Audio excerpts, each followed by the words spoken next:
তো নমস্কার বন্ধুরা, সবাইকে স্বাগতম জানাই আপনাদের ইউটিউব চ্যানেল সহজ গুরুতে। তো দেখুন, আমরা বাক্য সংকোচন ইএমআরএস টিজিটি যারা দিতে চলেছেন আপনাদের জন্য আজকের একটা ক্লাস অতি গুরুত্বপূর্ণ। যেখানে খুব গুরুত্বপূর্ণ কমন যেগুলা মানে প্রিভিয়াস ইয়ার কোয়েশ্চেন দেখেছি যে এই ধরনের প্রশ্ন এসেছিল। তো এই ধরনের উপর ভিত্তি করে আমরা বেশ কিছু বাক্য সংকোচন বলুন কিংবা এক কথায় প্রকাশ বলুন, আমরা কিছু আপনাদের জন্য নিয়ে এসেছি। সুতরাং ক্লাসটা শেষ পর্যন্ত দেখবেন। দেখুন, এইগুলা থেকে কিন্তু এমসিকিউ অনেকভাবে তৈরি করা যায়। আপনাকে কিন্তু ওই এলোমেলো করে মিলিয়ে দেবে যে কোনটার সঙ্গে কোনটা ম্যাচ খাবে। এই ধরনের বেশিরভাগ দেয় যে কোনটার সঙ্গে কোনটা ম্যাচ খাবে। তো এই ধরনের যদি আমি ক্লাসটা দিই তাহলে কিন্তু অনেক সময় চলে যাবে। ঠিক আছে না? ক্লাসের অনেক সময়টা যাবে এইগুলা মিলাতে। তো কনসেপ্টগুলো যদি আপনারা জানেন, যেমন ধরুন দুঃখ বেদনায় ভারাক্রান্ত, এটাকে কি বলা হয়? এটাকে বলা হয় বিধুর। এই জিনিসটা যদি আপনি জানুন তাহলে যেকোনো ধরনের প্রশ্ন আপনার এমসিকিউ পরীক্ষায় আসুক না কেন আপনি পারবেন। তাই আমরা এমসিকিউ টাইপে না গিয়ে ডাইরেক্ট এই ধরনের কনসেপ্ট বেসিস আমরা নিয়ে আসলাম, যাতে করে কম সময়ে আপনারা বেশি তথ্য জানতে পারেন। তো চলুন এই ক্লাসটা আমরা শুরু করি, দেরি করব না, খুব তাড়াতাড়ি। তো দেখুন, প্রথমে আমরা কিছুটা কনসেপ্ট আমরা জেনে যাই। এ বলেছে দুগ্ধবতী গাভী। তো দুগ্ধবতী গাভীকে কি বলা হয়? পয়স্বিনী। এই জিনিসগুলো একটু মাথায় রাখবেন বা ভিডিওতে স্ক্রিনশট করে রেখে দিন। আপনারা পরবর্তীতে পড়তে পারবেন। ২ টি বা তদূর্ধ্ব তল বিশিষ্ট অট্টালিকা, এটাকে কি বলা হয়? এটাকে বলা হয় বালাখানা। দরজার চৌকাঠের ২ পাশের কাঠ, এটাকে কি বলা হয়? এটাকে বলা হয় বাজু। এটাকে কি বলা হবে ভাই? এটাকে বলা হবে বাজু। দুঃখ বেদনায় ভারাক্রান্ত, এটাকে বলা হয় বিধুর। দিব্য আবেশের প্রভাবে বক্তৃতাকারী, এটাকে বলা হয় বক্তার। এটাকে কি বলা হয়? বক্তার। ২ পার্শ্বে বৃক্ষ শ্রেণীযুক্ত পথ, ২ দিকে বৃক্ষ রয়েছে, মধ্যেখানে পথ, এটাকে বলা হয় বীথি। এটাকে কি বলা হয়? বীথি। দন্ত উদ্গত হয় নাই এমন হস্তি শিশু। হস্তি শিশু যেগুলা রয়েছে তাদের এখনো দন্ত উদ্গত হয় নাই, তাদেরকে আমরা বলতে পারি মাকনা। তাদেরকে এক কথায় প্রকাশে কি বলা হয়? মাকনা। দমন করে যে, এটাকে বলা হয় সমইতা। দমন করে যে, এটাকে বলা হয় সমইতা। ২ টি হস্তই যাহার সমান দক্ষতায় চলে, বা যদি আরো শর্টকাটে বলি তাহলে বলব যে ২ হাত সমান চলে, তাকে বলা হয় সব্যসাচী। ক্লিয়ার? তারপরে দেখুন ধনুকেশ্বর যোজনা। ধনুকেশ্বর যোজনা, এটাকে আমরা বলবো অধিরূপণ। ধনুকের ছিলা, এটাকে বলা হয় যা। ধনুকের ছিলার যেটা শব্দ, এটাকে বলা হয় টঙ্কার। এই ধনুক থেকে ৩ টা প্রশ্ন। এই ধরনের যে টপিকটা আমরা ধরবো, এই টপিক থেকে আমরা সবগুলা কভার দেওয়ার চেষ্টা করছি। ধনী গৃহের ছাদযুক্ত তোরণ, এটাকে বলা হয় দেহলি। ধনী গৃহের ছাদযুক্ত তোরণ, এটাকে বলা হয় দেহলি। ধন জয় করেন যিনি, এটাকে বলা হয় ধনঞ্জয়। ধন দেন যে দেবে, অর্থাৎ ধন যে দেবে দেন, ওনাকে বলা হয় ধনদা। ধনুর্বিদ্যায় নিপুণ যিনি, ওনাকে বলা হয় ধানুষ্ক। খুব ক্লিয়ার। আমি একবারে বেশি বলবো না, আপনারা নাইলে ভিডিওটা আবার দেখে নেবেন। ধৃতরাষ্ট্রের পুত্র, এটাকে বলা হয় ধার্তরাষ্ট্র। ধুনা জ্বালাইবার যে পাত্র, এটাকে বলা হয় ধুনাচি। কি বলা হয় ভাই? ধুনাচি। ধূম ছড়াইতেছে এমন, এটাকে বলা হয় ধূমায়মান। এটাকে কি বলা হয়? ধূমায়মান। তারপর দেখুন ধ্যানের যজ্ঞ। তো ধ্যানের যজ্ঞ, এটাকে বলা হয় ধেয়। কি বলা হয়? ধেয়। ধ্যান করেন যিনি, এটাকে বলা হবে ধ্যাতা বা ধাতা আমরা বলতে পারি। ধাতু প্রস্তুত প্রস্তর, ধাতু প্রস্তর প্রভৃতির দ্বারা যে মূর্তি নির্মাণ করা হয়, এটাকে বলা হয় ভাস্কর। ঠিক আছে? নিবারণ করা যায় না যাহা, এটাকে আমরা বলবো অনিবার্য। ন্যায় নয় যাহা, মানে যে জিনিসটা ন্যায় নয়, এটাকে আমরা কি বলতে পারি? এটাকে আমরা বলতে পারি অন্যায়। নাম জানা নাই যার এমন, যার নাম জানা নাই, এটাকে আমরা কি বলবো? অজ্ঞাতনামা। ক্লিয়ার ভাই? অজ্ঞাতনামা। নিকেতন নাই যাহার, এটাকে আমরা বলবো অনিকেত বা অনিকেতন। নীলবর্ণের পদ্ম, এটাকে বলা হবে ইন্দ্রিবর কিংবা কুবলয়। ঠিক আছে? নিতান্ত প্রয়োজনীয় ব্যাকুণ্ঠ যিনি, এটাকে আমরা বলবো কৃপণ। কি বলবো? কৃপণ।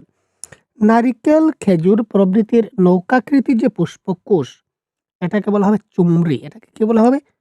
চুমরি। অনেক কিন্তু হার্ড শক্ত প্রশ্নগুলো আপনাদের পরীক্ষায় আসে। তাই আমি বেছে শক্তগুলাকে কিন্তু আমি আজকের এখানে আমি কানেক্ট করেছি। নিদ্রাকে জয় করিয়াছেন যিনি, অর্থাৎ জিতেন্দ্রিয়। জিত নিদ্র। নিদ্রাকে জয় করিয়াছেন যিনি, কি হবে? জিত নিদ্র। নিন্দা করিবার বাসনা, এটা নিন্দা। নিন্দা করিবার বাসনা, এটা হচ্ছে কি? জুগুপ্সা। নদী এবং বৃষ্টির জলে উর্বর দেশ, এটা হচ্ছে দ্বৈমাত্রিক। দ্বৈমাত্রিক বানানটা দেখবেন। নিজেকে ধন্য মনে করে যে, এটাকে বলা হয় ধন্যমন্য। নিজেকে ধন্য মনে করার যে ভাব, এটাকে বলা হয় ধন্য মন্যতা। নবপ্রসূতা গাভী, এটাকে আমরা বলবো কি ভাই? ধেনু। কি বলা হবে? ধেনু। নৌ চলাচলের যোগ্য, এটাকে বলা হবে নাব্য। কি বলা হবে? নাব্য। ন্যায়শাস্ত্র জানেন যিনি, এটা হবে কি? নৈয়ায়িক। কি হবে?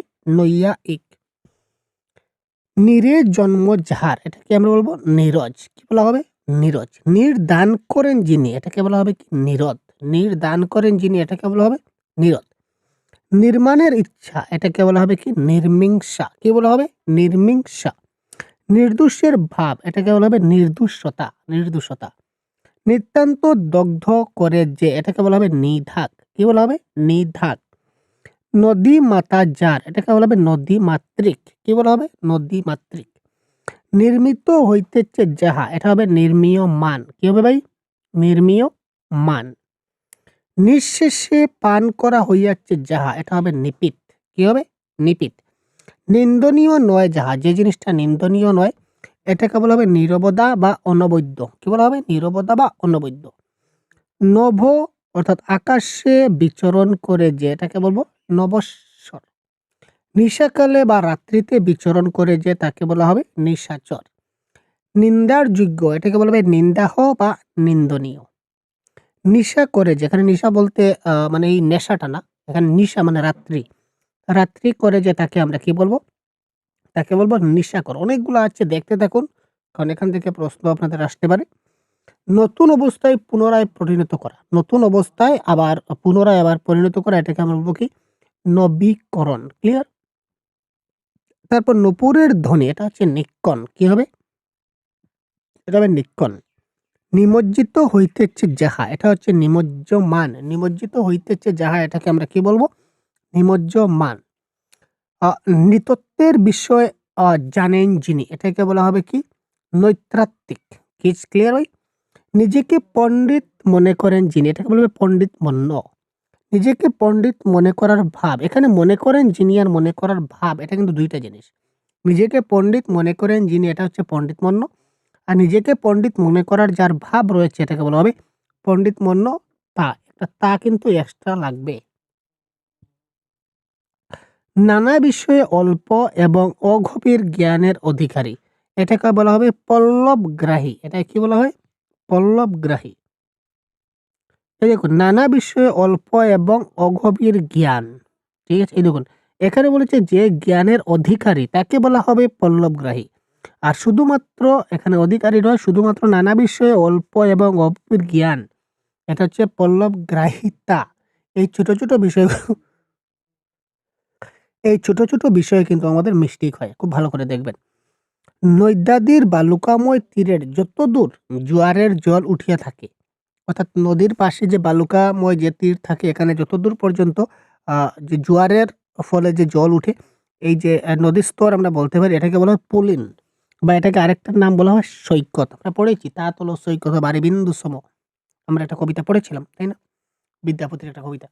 নদীর ধারে ধারে বন্যা রোধের জন্য ছোট ছোট বাঁধ, এটাকে বলা হয় পাথারি। কি বলা হবে? পাথারি। নিয়মিত সময়ের মধ্যেই গ্রন্থ পাঠের সমাপ্তি, এটা নিয়মিত সময়ের মধ্যে যদি আমরা গ্রন্থ পাঠের সমাপ্তি করি, এটাকে বলা হবে কি? পারায়ণ। কি বলা হবে? পারায়ণ। নিজেই পতি নির্বাচন করে যে নারী, এটাকে বলা হবে কি? পতিংবরা বা স্বয়ংবরা। নিজে নিজে যে পতি নির্বাচন করে, এখন তো 100%ই হয় ভাই, গার্লফ্রেন্ড বয়ফ্রেন্ড চুজ করে, এখন তো আর কমন ব্যাপার। তো এখানে বর্তমানে সবাই মেয়েরা কি? পতিংবরা বা স্বয়ংবরা। কিছুটা পার্সেন্ট আছে এখনো যারা নির্বাচন করে না, কিন্তু বেশিরভাগ নির্বাচনই বর্তমানে হয়। এটা দেখবেন। পূর্বে শোনা যায় না, এটা হচ্ছে কি ভাই? পূর্বে যাহা শোনা যায় না, এটা হচ্ছে অপূর্ব। যাহা পূর্বে কখনো ঘটে নাই, এটাকে বলা হবে অভূতপূর্ব। যাহা পূর্বে অনুভূত করা হয় নাই যাহা, এটাকে বলা হবে অননুভূতপূর্ব। এটা স্পেলিংটা দেখুন, অননুভূতপূর্ব। প্রকৃত কুমার, এটাকে বলা হবে অকুমার। পরের গুণে দোষারোপ করে যে, এটা হচ্ছে অনুরক। এটা কি? পরের গুণে দোষারোপ করে, যেটাকে বলা হবে অনুরক। পানের অযোগ্য যাহা, এটা হচ্ছে অপেয়, যেটাকে পান করা যায় না। যার পতিও নাই পুত্রও যাই যে নারীর, তাকে বলা হবে অবীরা। এটা কিন্তু গত প্রিভিয়াস এর কোয়েশ্চনে আপনাদের প্রশ্ন এসেছিল এটা। পরদ্রব্য হরণ না করা, এটাকে বলা হবে অস্তেয়। এটা কি বলা হয়? অস্তেয়। পরে উদিত, অর্থাৎ পরে উদিত, এটাকে বলা হবে অনুদিত। প্রতিবিধান করা যায় না যাহার, এটাকে বলা হবে অপ্রতিবিদেহ। প্রতিবিধান যা করা যায় না, এটাকে বলা হবে কি? অপ্রতিবিদেহ। পূর্বে অধ্যাপক ছিলেন যিনি, এখন অধ্যাপক না, তিনি আগে ছিলেন। পূর্বে অধ্যাপক যিনি ছিলেন, ওটাকে বলা হবে অধ্যাপক চর। অধ্যাপক চর। একটা খুব গুরুত্বপূর্ণ মনে হচ্ছে, যেমন দেখুন, পিতার মৃত্যুর পর যে সন্তান ভূমিষ্ঠ হয়, অর্থাৎ শিশুটা মাতৃগর্ভ থাকাকালীন যখন তার স্বামী মারা যায়, তো অর্থাৎ আলটিমেটলি দেখা গেল যে পিতা নাই, কিন্তু ছেলে কিংবা মেয়ে ভূমিষ্ঠ হয়েছে। তো এই ছেলে কিংবা মেয়েকে আমরা কি বলতে পারি? অনুপৃত মরণজ, বা আমরা বলতে পারি উপরত পিতৃজ। পুত্রকন্যা নাই এমন মা, এটাকে বলা হবে কি? অপুত্রকা। পরদোষ অন্য কাহাকেও না বলা, অর্থাৎ পিএনপিসি না করা, পরনিন্দা পরচর্চা না করা। অপৈশূন্য বা অপৈশূন্য আমরা বলতে পারি। পান করা হয় নাই যাহা অপিত, এটা আগে দেখেছি। প্রথমা স্ত্রী বিদ্যমানে দ্বিতীয়বার বিবাহকারী, অর্থাৎ প্রথম স্ত্রী আছে, তারপরেও যদি আবার কেউ দ্বিতীয়বার বিবাহ করে, সেটাকে বলা হবে অধিবেত্তা। ঐরূপ জীবিতা যদি প্রথমা স্ত্রী হয়, তাকে আমরা বলবো অধিবিন্যা। ঐরূপ বিবাহকে আমরা বলবো অধিবেদন। এবার একটা দেখুন, পূর্বে চিন্তা করা হয় নাই যাহা অচিন্তিত পূর্ব। যাহা পূর্বে কখনো চিন্তা করা হয় না, এটাকে বলা হবে অচিন্তিত পূর্ব। পরাভূত করা যায় না যাহাকে, এটাকে বলা হবে অপরাজেয়। পৃথিবী এবং পার্থিব সবকিছুর জ্ঞান যার মধ্যে রয়েছে, এটা হবে অপরাবিদ্যা। পাশের বা সামনের কুঞ্চিত কেশ দাম, এটাকে বলা হয় অলক। কি বলা হবে?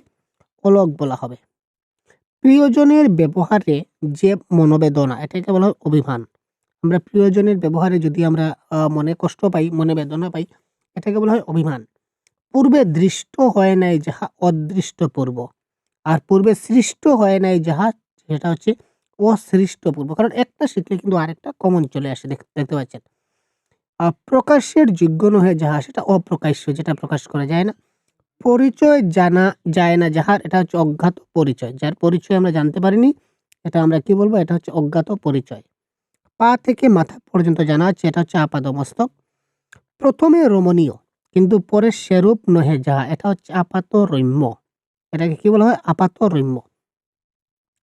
প্রথম প্রথম মধুর, অথচ পরে আর সেই মধুরতা দেখা যায় না ভাই, এটাকে বলা হয় আপাত মধুর। অর্থাৎ কিছু সময় মধুর, পরে আর মধুর না, দ্যাট ইজ কল আপাত মধুর। প্রবল ভাবাবেগ, প্রবল ভাবাবেগ মানে কি? উচ্ছ্বাস। কি হবে? উচ্ছ্বাস।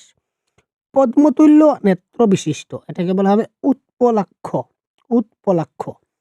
প্রস্তুত না হইয়াই যিনি বক্তৃতা করেন, এটা হচ্ছে উপস্থিত বক্তা বা তাৎক্ষণিক বক্তা। যিনি কি করেন না, প্রস্তুত না কিন্তু বক্তৃতা দিয়ে দিলেন, এটাকে উপস্থিত বক্তা বা তাৎক্ষণিক বক্তা বলতে পারি। পার্বত পথ, এটা এখানে দেখতে পাচ্ছেন, পার্বত পথ যেখানে নিম্নমুখী হইয়াছে, এটাকে আমরা কি বলি?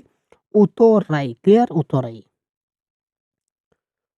পরলোকগত পিতৃপুরুষের উদ্দেশ্যে নিবেদিত যে ভোজ্যাদি, অর্থাৎ যে সকল পিতৃপুরুষ মারা গিয়েছেন, তাদের উদ্দেশ্যে আমরা কিছু নিবেদিত করি ভোজ্যাদি, এটাকে বলা হয় কৈব্য।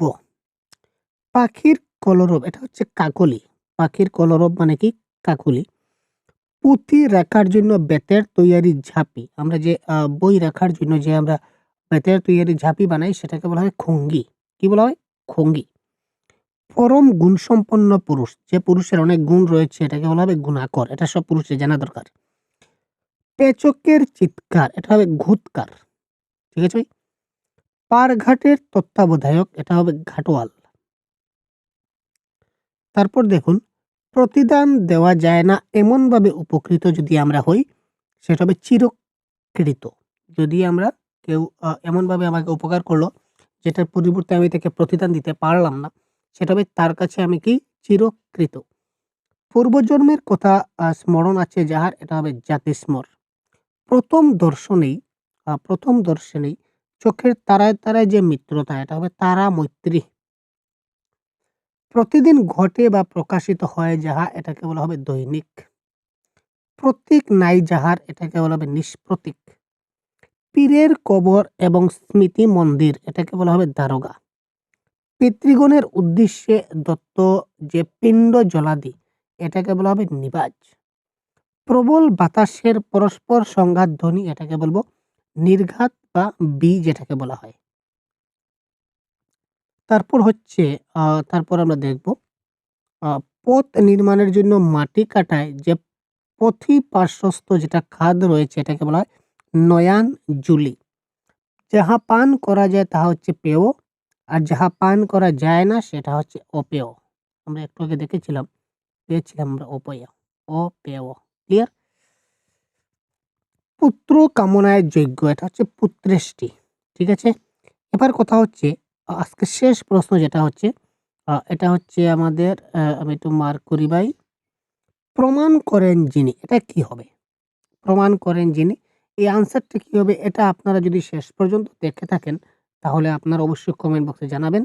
কারণ শুধুমাত্র একটা আপনার জন্য রাখলাম, এটা আপনারা একটু মানে চিন্তা করুন যাতে করে আপনাদেরও ব্রেনটা ডেভেলপড হয়। ক্লিয়ার ভাই? যদি না পারেন তবু কমেন্ট বক্সে জানাবেন যে স্যার জানা নেই, তো আমরা কমেন্ট বক্সে আনসারটা আপনাকে দিয়ে দেব। ক্লিয়ার? তারপরেও এই আপনার যে এক্সামে আপকামিং এক্সামের জন্য আপনাদের অন্য টপিকের ক্লাস আমরা প্লেলিস্ট বানিয়ে দেওয়া আছে। তো আমাদের এই চ্যানেলে গিয়ে প্লেলিস্টে গেলে আপনি বাকি ক্লাসগুলো পেয়ে যাবেন। তো এক এক করে সবগুলা সময়, যত সময় আছে দেখতে থাকুন। সময় থাকতে কাজ করুন, সময় গেলে আর কাজে লাগবে না। যত সময় আপনার হাতে সময় আছে খুব তাড়াতাড়ি প্লেলিস্টে গিয়ে বাকি ক্লাসগুলা এক এক করে একবার দেখে আসুন, ঘুরে আসুন। ঠিক আছে? তো পরবর্তীতে খুব শিগগিরই আবার একটা ক্লাস প্রোভাইড করব আপনাদের জন্য। ভালো থাকবেন, সুস্থ থাকবেন। জয় হিন্দ।